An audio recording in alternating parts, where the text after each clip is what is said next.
Sorry about my voice. I got hit with seasonal allergies in the process of making this video, so if I sound really nasally, then that's why. I'm watching TV, more specifically Crunchyroll. I'm scrolling through their arguably doo-doo water selection, and I stumble upon this weird anime named World Trigger. The art doesn't look promising, but whatever, so I selected it. I watched the first episode. Yeah, not great, but I didn't want to be unfair, the third episode rule and such, so I continue watching. Fast forward to 2023, and World Trigger is now my favorite anime and arguably peak shonen. In this video, I'll explain why, and hopefully convince you to check it out, maybe.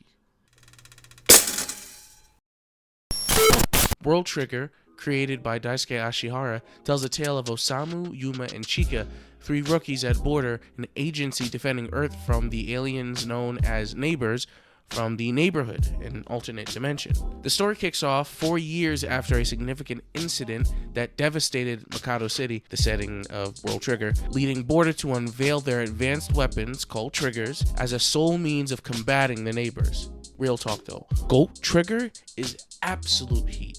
And this anime has been out for like 5 or so years, and it's still remained below everyone's radar, and I'm really confused as to why. One thing about it that really helps it stand out is the complexity of the combat.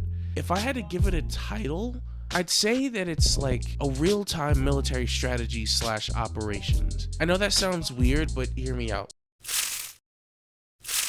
Most shonen battles are pretty straightforward. It's an exchange of blows or blasts that escalate with each fight, right? That's where World Trigger differs. Obviously, the characters punch and kick, it's shonen, but the anime's battles involve a lot more forethought, analysis, and tactical thinking than what you'll normally find in the genre. As a result, fights depend less on raw power and more on strategy and adaptability. If you spam the same attack over and over again, it's not gonna work. The show doesn't escalate vertically, but horizontally. As the characters gain more experience, the fights become more intricate. I don't know if that's a good word, but that's whatever. The intricacy is mostly thanks to the power system, aka the triggers. So what exactly are triggers? Triggers are these little things that turn energy into swords, shields. That energy is called Trion, and it's like the chakra for the universe of World Trigger. Trion powers triggers, and triggers give Trion form. Because of triggers' wide variety and versatility, they give us a glimpse of who the characters are and their way of thinking, along with giving the characters a large arsenal to choose from. All 43, yes, that many, fall into one of these main categories: close quarters melee combat oriented attack triggers, blicky or glowing cube mid-range combat oriented gunner triggers,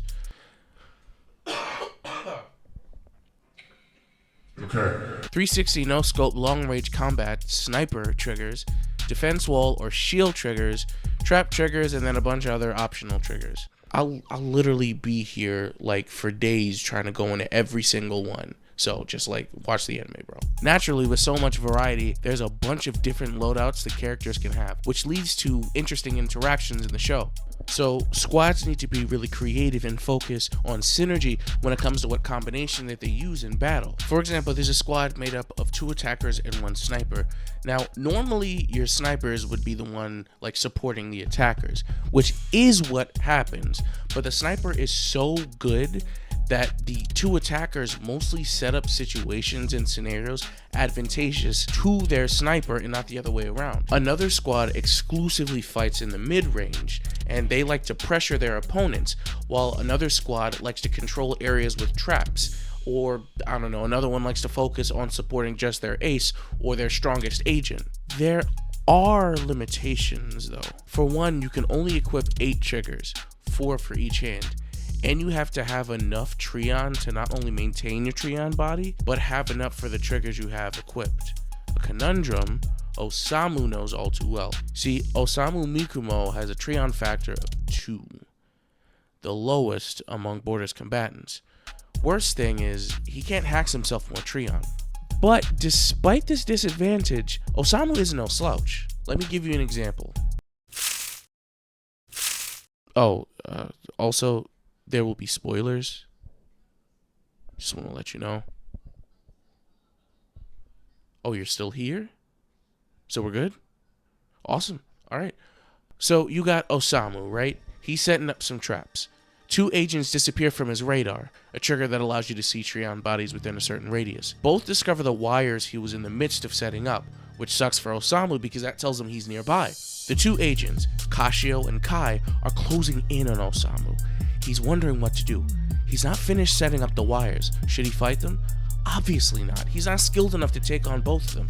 So, what does he do? He uses Asteroid, a trigger that fires Trion as energy bullets, at a billboard on top of a building, destroying it to signal to the two agents his location. The two agents follow the signal, assuming that, of course, Osamu's going to be on the other end. Turns out, it was a ruse to get them to fight each other while Osamu ran away undetected and they're left none the wiser. In an earlier situation, Osamu got himself eliminated because he wasn't aware of his surroundings. This time around, he learned from his mistakes and fooled the two agents despite not even knowing where they were. What's so great about it is that as viewers, we got payoff from a plot point mentioned earlier on in the story. Later on, Chika is being chased by Kashio. He shoots at her and she has her shield up. See, while she has her shield activated, she can't retaliate. What she does is run, hop, then keep running. Remember those traps that Osamu was setting up earlier? Osamu had them timbers shivered.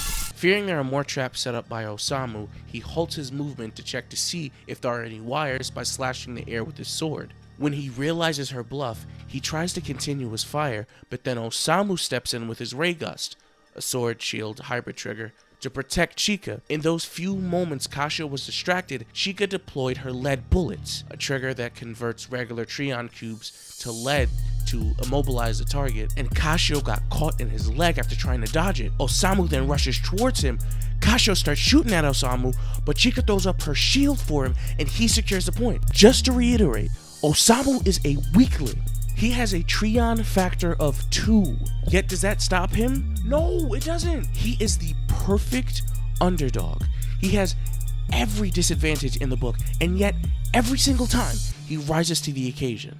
This man stayed up for days studying other teams, trying to find every advantage. This man was dedicated.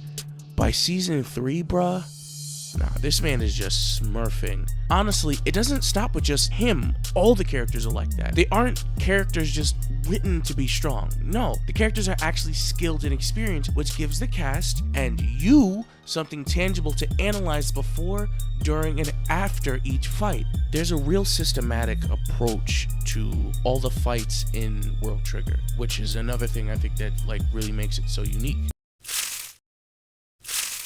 In terms of the actual narrative, though, so you got Osamu, tasked with protecting Chika, who later on joins Border, then Yuma, who met Osamu through his advocating for him in class. Yuma is the one who tells Chika about her uniqueness, so all of them are connected to each other and connected to Border. As the story progresses, you really see these characters grow into their own, gaining quite the reputation as agents and as a group. You get the sense that, despite how quiet things are, something big is looming in the background. But, I don't know, that might just be me. Okay, alright. I'm done singing his praises. I'm gonna be entirely upfront and honest with you about World Trigger. While I absolutely loved World Trigger, I can't deny the fact that it's probably not everybody's cup of tea. And there's a crap ton of filler closer to the back end of the first season. They don't really nail the art style until season 2. Thank God you're watching it now, because that 5-year wait for season 2 was painful. So on and so forth. The things that World Trigger does extremely well, the strategy and fights, isn't even exclusive to just that anime. I mean, look at Code Geass, No Game, No Life. Shidoe from Log Horizon looks just like Osamu. So it's not wholly unique to just World Trigger. And it's not even unique to Shounen in general. Another thing to keep in mind is that it probably is a little frustrating seeing how weak Osamu is when the story starts off. I mean, I'm sure that was intended, because you're supposed to feel as powerless as him, but I just want to Keep that in mind. World Trigger is not your typical shonen. It's shonen only in the audience is trying to appeal to. You won't find a lot of the tropes that you would normally find in the genre. Whether that's a good or bad thing is kind of like up to you, but either way, if you do sit down and watch World Trigger, I promise you, you will not be disappointed. Hey, it's me. This was my first solo video. I hope it was alright. Anyway, I wanted to thank a couple of buddies for helping me make this video. Thank you guys for watching. I hope to see you soon. TOT Tyler, out. Osamu watch the fight, but Goku no prep.